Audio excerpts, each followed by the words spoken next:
It's good day to brew, baby. What is up, YouTube? It's your boy, Millsy. Back with Hometown Commander, back for another episode of Millsy Brews, show where I, version 1.0 deckers of the Commander in front of us. My quest to brew the magic world.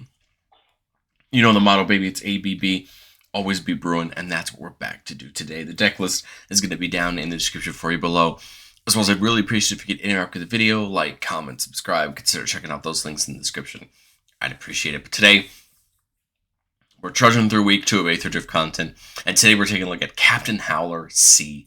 Scourge. As with all of our videos this week, going forward, we're going to be displaying that commander bracket there up top. The beta was just released last week, so we're going to start doing it in all of our decks going forward. We've got Howler at a 2 today. Howler's a 4-mana Izzet 5/4 Shark Pirate with Ward 2 and pay 2 life. And whenever we discard one or more cards, target creature is going to get +2/+0 until end of turn for each card discarded this way. And then whenever that player does combat damage to a player this turn, we're going to draw a card. I think Howler's a really interesting commander because discarding is a thing that is accessible in many ways. Cycling, draw spells, there's a lot of ways to do it. But the important part for our colors is almost all of the ways that we're going to discard also going to involve drawing. So I feel like Howler needs to care about drawing as well because almost all the ways we're going to do it are going to involve drawing. So although we care the most about discarding, because that's the thing that gets Howler's ability to go off, we also get to equally care about drawing, and we can play into that as well, and we have a bunch of ways to do that. What I think's good about that idea and that dichotomy is that if we only see draw matters stuff, we're still going to be able to function in the game. It's not like, if we don't see all of our discard matter cards, that we're just going to lose outright. Howler will still do a great job of what it does, but the point is, we obviously want to see a mix of both, but if we don't, we're hedging our bets in 2 different directions so we could still win. And then we'll talk about just some of the ways we can draw and discard, with the deck like this.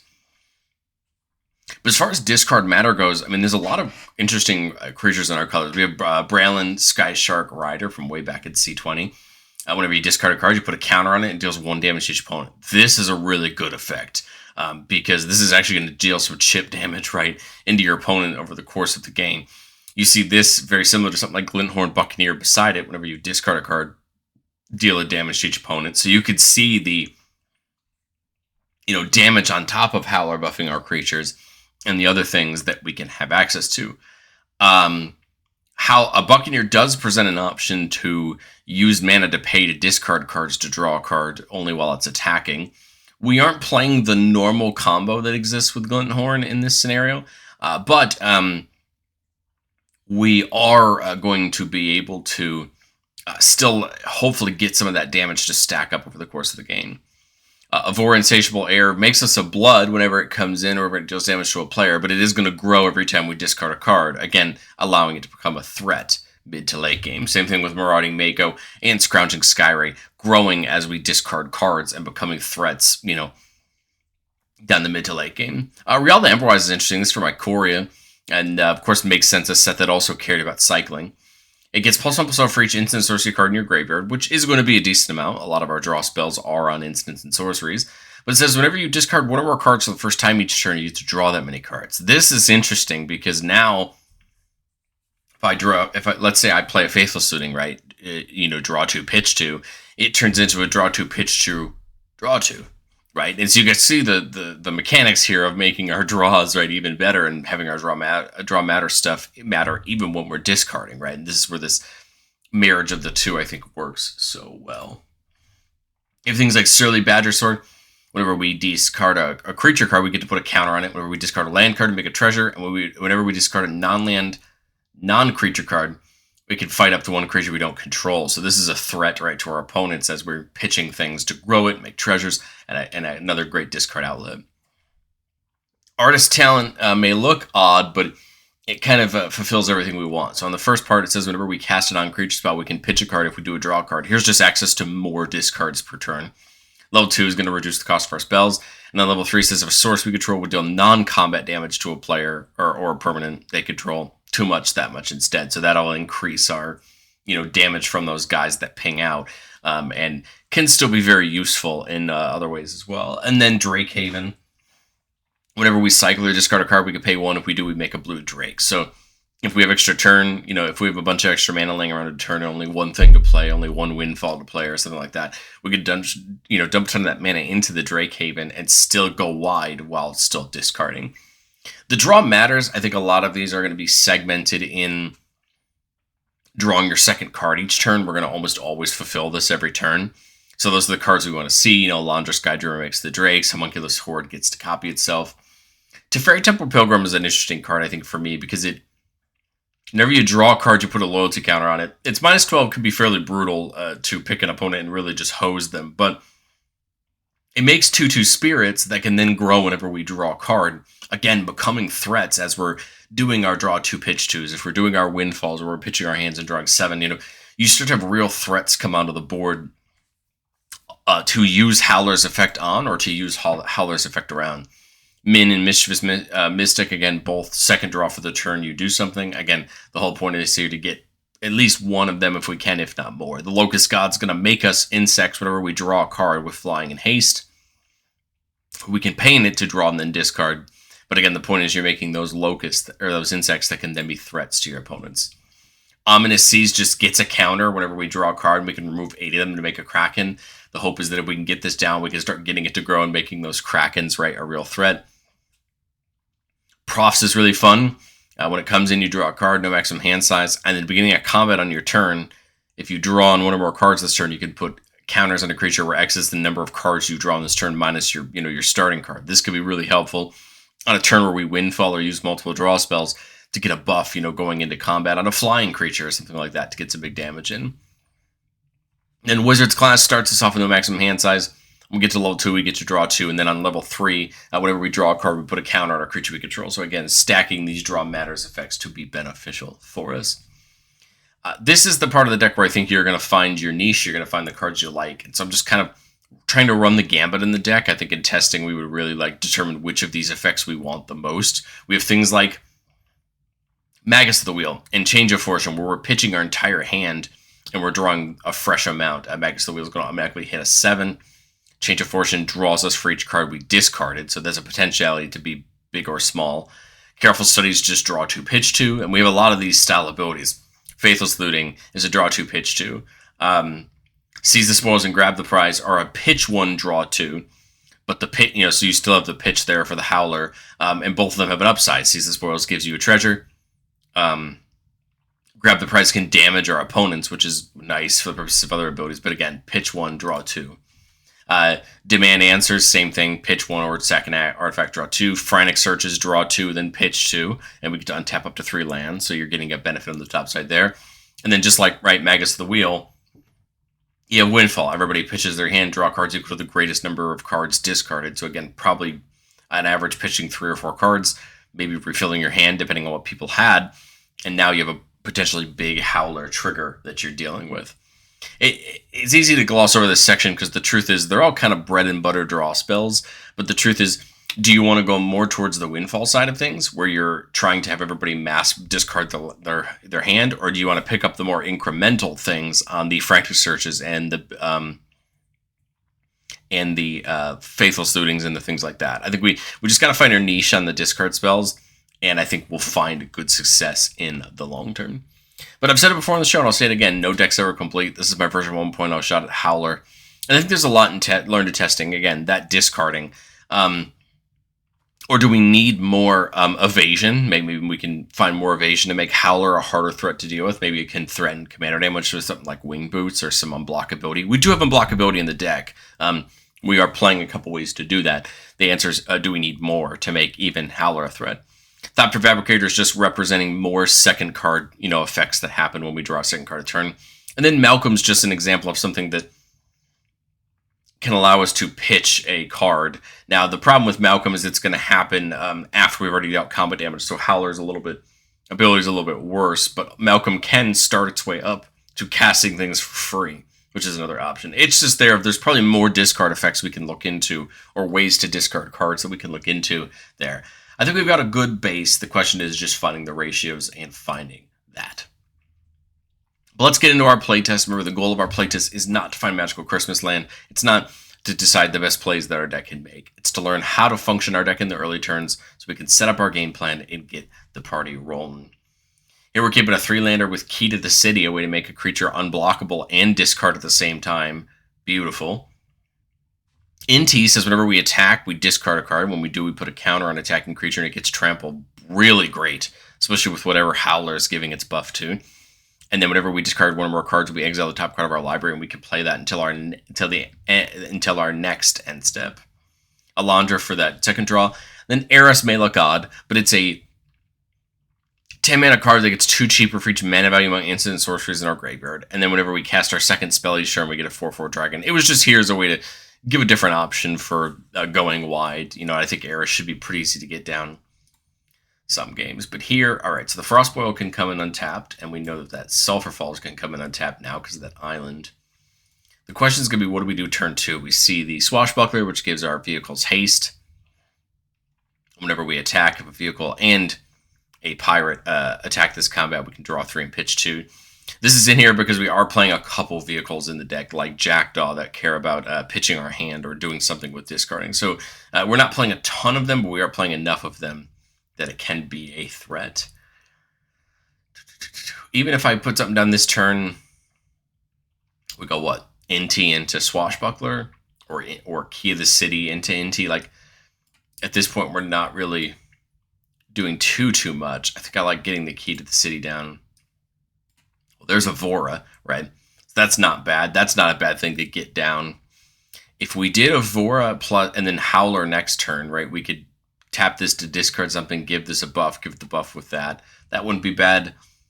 Same thing with NT. NT could attack next turn, right, and Howler could give it the buff, and it would be a good threat as well since it has trample. So you can see there's a couple good options. I like the idea of Avora because it grows, right, and it already has trample base. This would be a 4/2.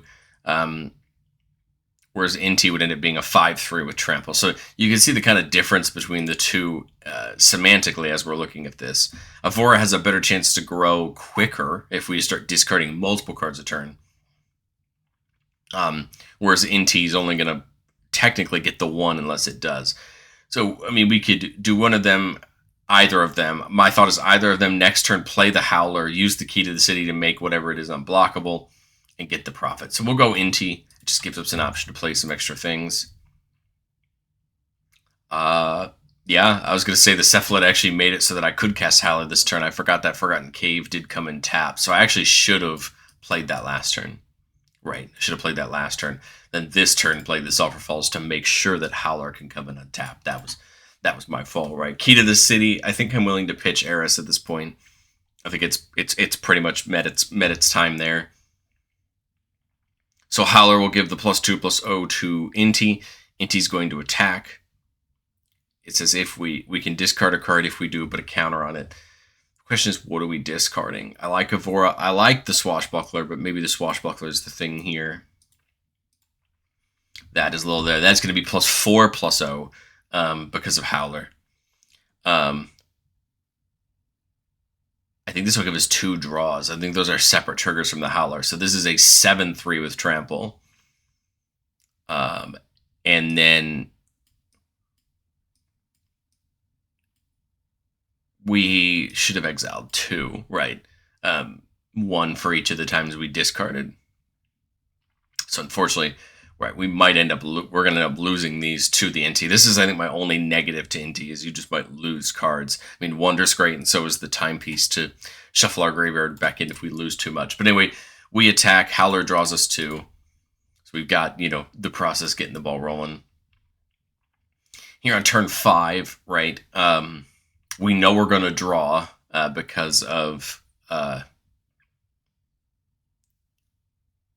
we know we're going to draw because of... well, we don't know we're going to draw, right? Howler doesn't draw, so that doesn't draw. So it's not like we can play this Alondra, right, and immediately do that. There's Slip Through Space. Well, that could actually be a draw, right?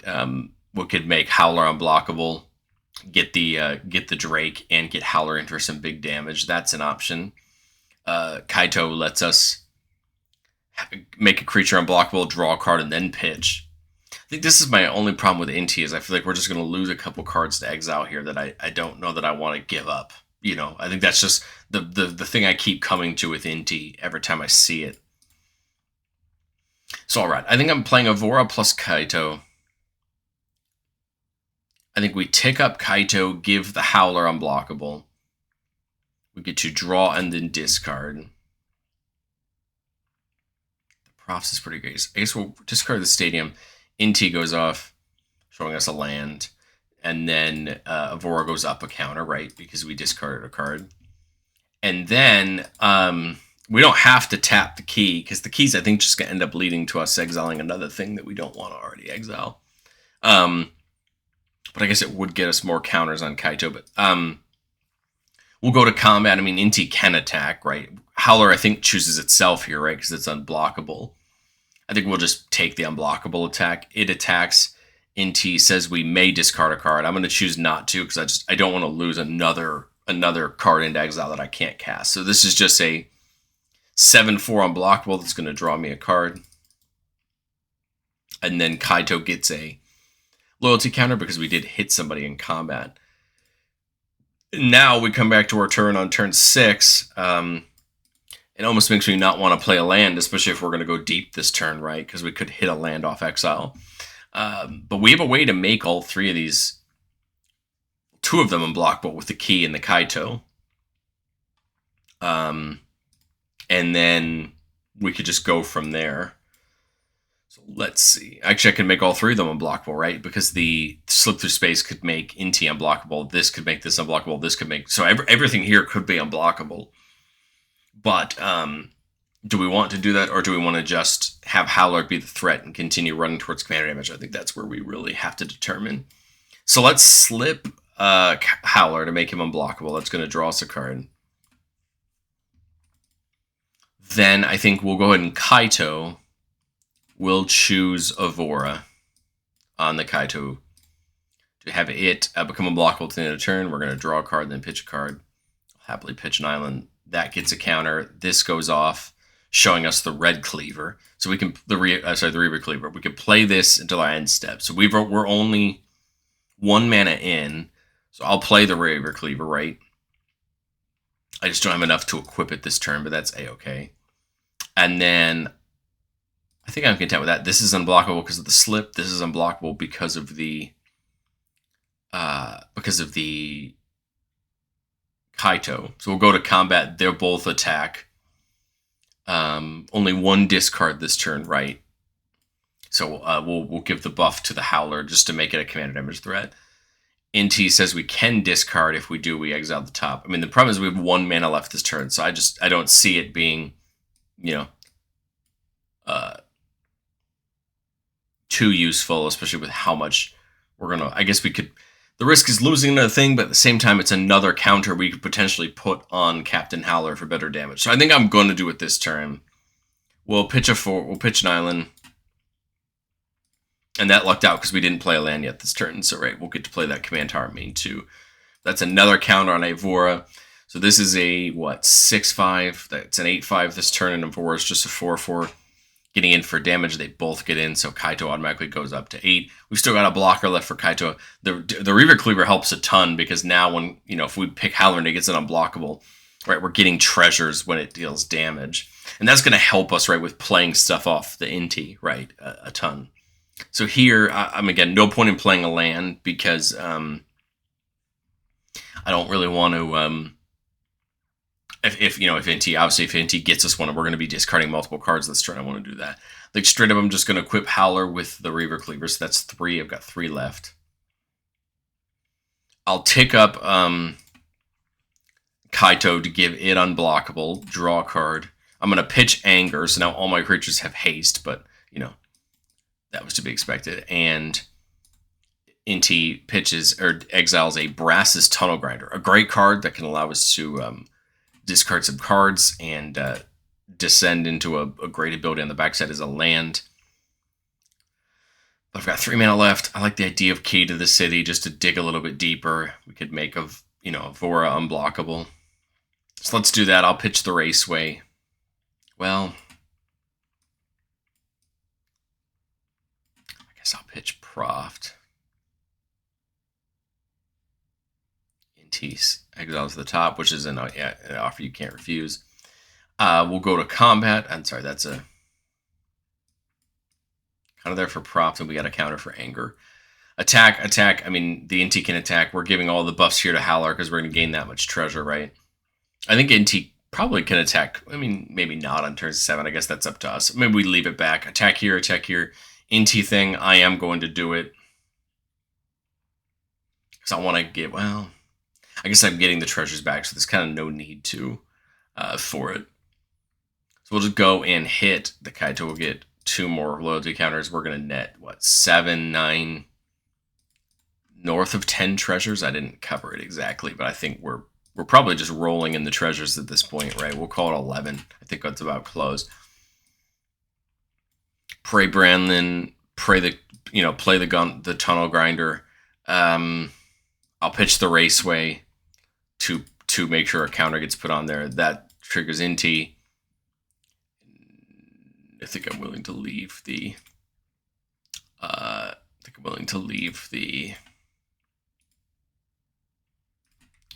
Swiftfoot Boots out there, even though we have the treasures left for it. I guess we have enough mana. We could play it with our lands. The counter goes on this because we descended this turn, and now Brandlin can start growing. And I think right now we're in a good spot to stop there on our first playtest. It took a little grind, but we got there to a board state, that we felt respectable. Here we're keeping a 3-land with the Glinthorn and the Mako this time around. We've got the Brotherhood Regalia. Again, goal there is to get Howler to be unblockable, and then an offer you can't refuse. So turn 1, we will get the Mako in. Might as well, right? Get it down and get it started for the future. Turn 2, I guess we'll get the Regalia down. Turn 3, we see the Ominous Seas. That could be fun to start growing.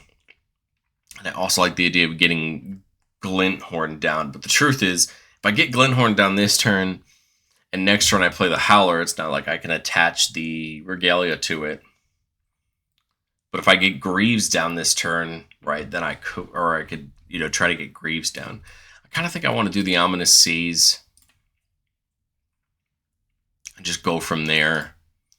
I guess we needed to make sure we saw the land, and we did. I think here it's Howler, and we're just going to kind of wait the turn. This got a counter on it. Next turn, we didn't get the land, which is kind of stinky, but that is what it is. We do get to equip for 1. And then the problem is this or this doesn't cost to discard cards, right? So we kind of need to find a way to get a way to discard cards. So let's try to dig. I guess I'll slip the Mako just to give us options to do that, and then we'll put a Greaves in and put it on. That gives Shrouds. Maybe not. We'll hold up the offer you can't refuse. I just attack with Howler. Again, he doesn't get the buff because we didn't pitch anything. That's okay. We're just digging. We're trying to find it. Come to the next turn, and it looks like the Locust God is our next real chance. I guess we'll play the Glinthorn. It does have the option to discard and draw. I probably should have done that before, right? Because here I only have 1 mana left, so I guess we'll hold up an offer you can't refuse and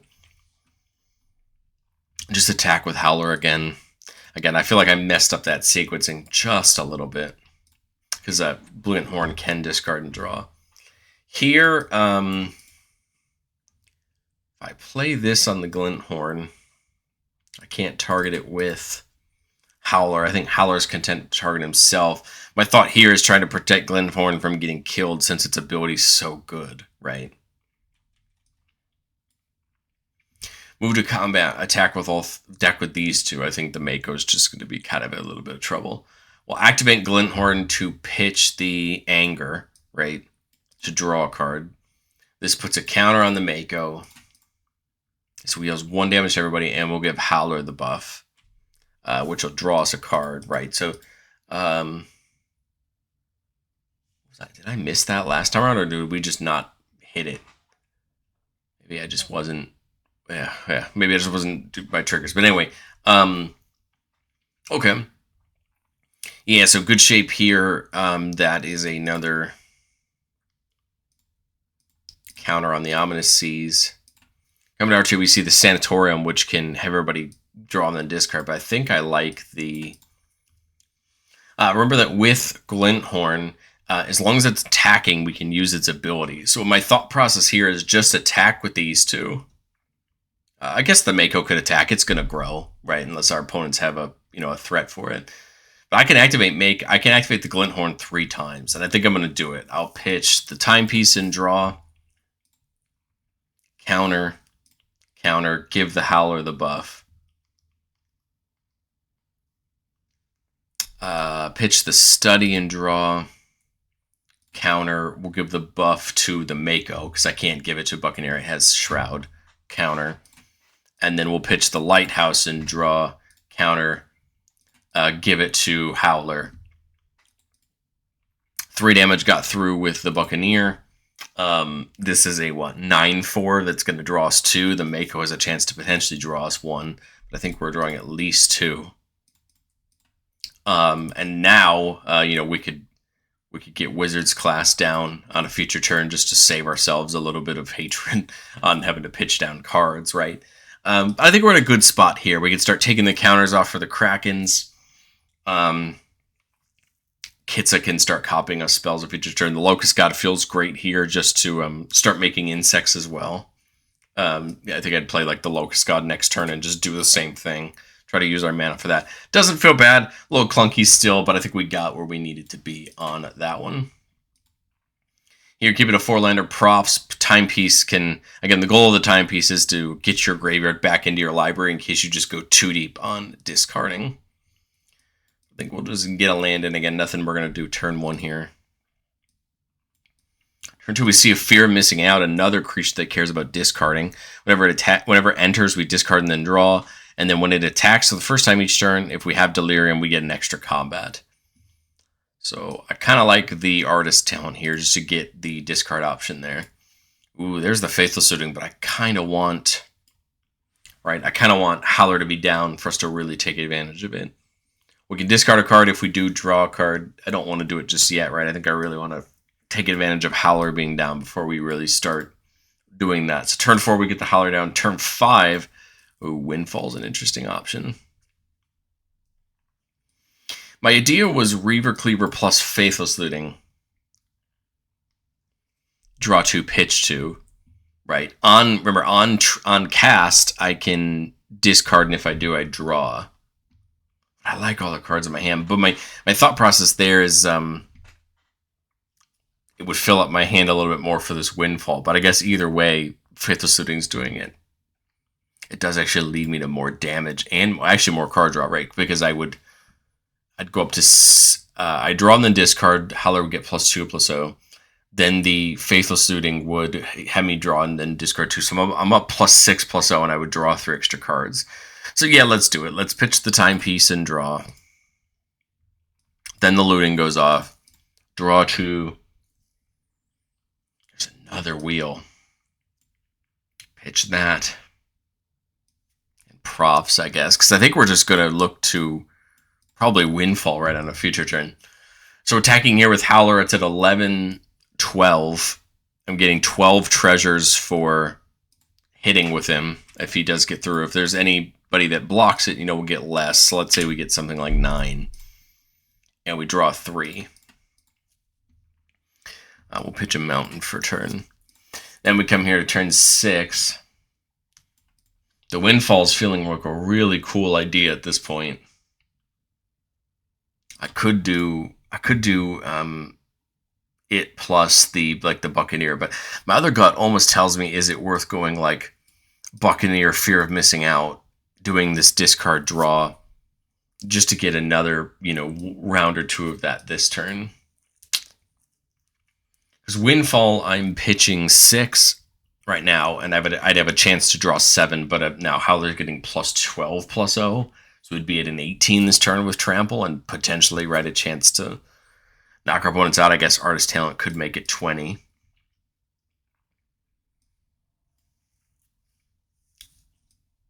I think I want to go Glinthorn,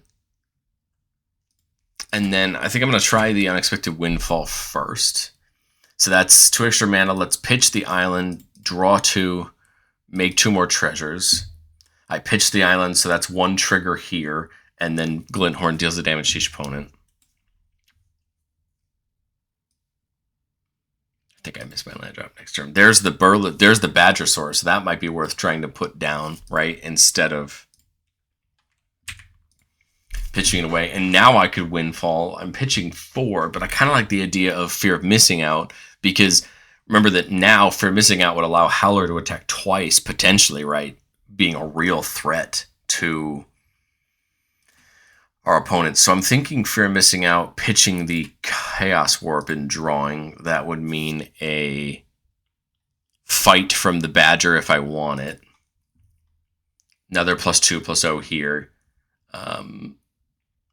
It and the Buccaneer can attack, but 8 attacks, what? Hits through, makes me a bunch more treasure, draws me 2 more cards, right? And I think we're in a great spot here because we're bankrolling ourselves with the mana. I mean, we got probably at least 10 or 8 or 9. I mean, probably at least 8 or 9, but it could be less than that depending on who's blocking. Again, we probably attacked the same player we attacked last turn, right, for commander damage. But now, I mean, we run Locust God, you run Kitsa out, right? And then next turn, right, we untap. This is ready to attack, right? And now we just try to discard as many cards as we can to, hop Howler up to make it, a threat. Like, the thought here is if we could somehow manage to discard enough cards to make Howler a commander damage threat this turn, it gets to attack twice, right? That's kind of my thought there. Again, a lot of the nuance needed in the deck. I'm not used to this style, so there's probably some plays I missed, but I hope that it goes to show you that the proof of concept's there. It's just finding those individual roots and getting them going. But let me know what you think of Howler down in the comment section below, and I will catch you all in the next one.